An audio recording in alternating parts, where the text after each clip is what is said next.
notice that when you have these patterns, like when you go up 3 notes of string and then to the next one, now you're actually extending even beyond, because you really have 4 notes now. So like 1, 2, 3, and that's up to the 4th one. So that stretches out, and you can go backwards from here. So even when you do this little 6-note snippet, you're actually going across 2 wide patterns. I call these wide patterns. So the bear is the first one. And you also want to start looking at the degrees of these. This will hurt your brain at first, but I promise you it's worth it, because you'll get to know like how everything connects a lot better.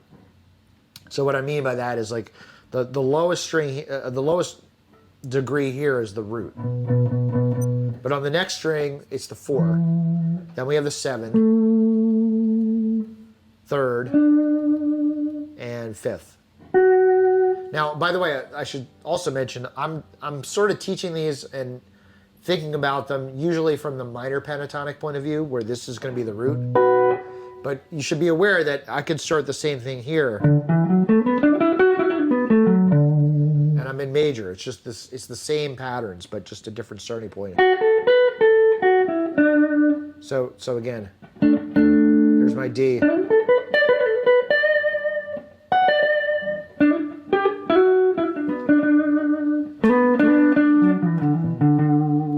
But anyway, we can only deal with one thing at a time, so let's just stick to the minor. And going back to what I was saying, root, which again, this would not be the root of the major, but this is the root of the minor.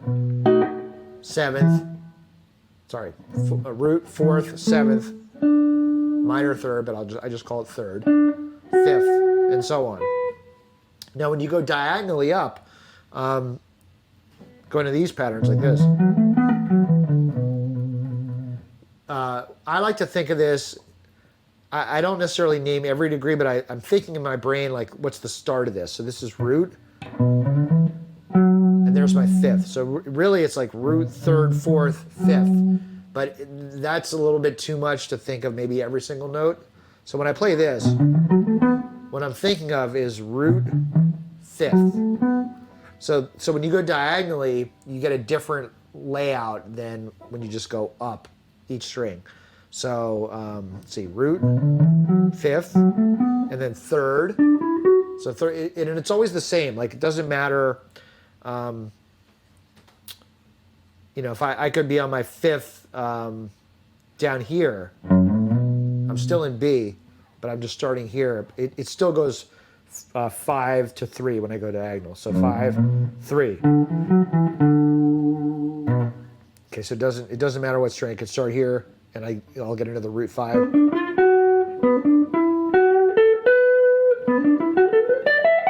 3, and so on. So there's 2 different ways to think of it. One is, you know, up and down the strings. Another is like diagonally. And you should also think backwards too. Like, okay, root, what's right below that? It's the 5th. What's right below that? The 3rd. What's right below that? It's the 7th. And no matter which of the 5 patterns you're on, even though the layout will change, the order doesn't change. Okay, so that's like one good thing. All right, so we can think about these like, you know, different directions. You know, I'm trying to think of things as like all directions, backward, forward, up, down, diagonal, every which way. That way, no matter where I am, I never get lost. That's kind of the goal.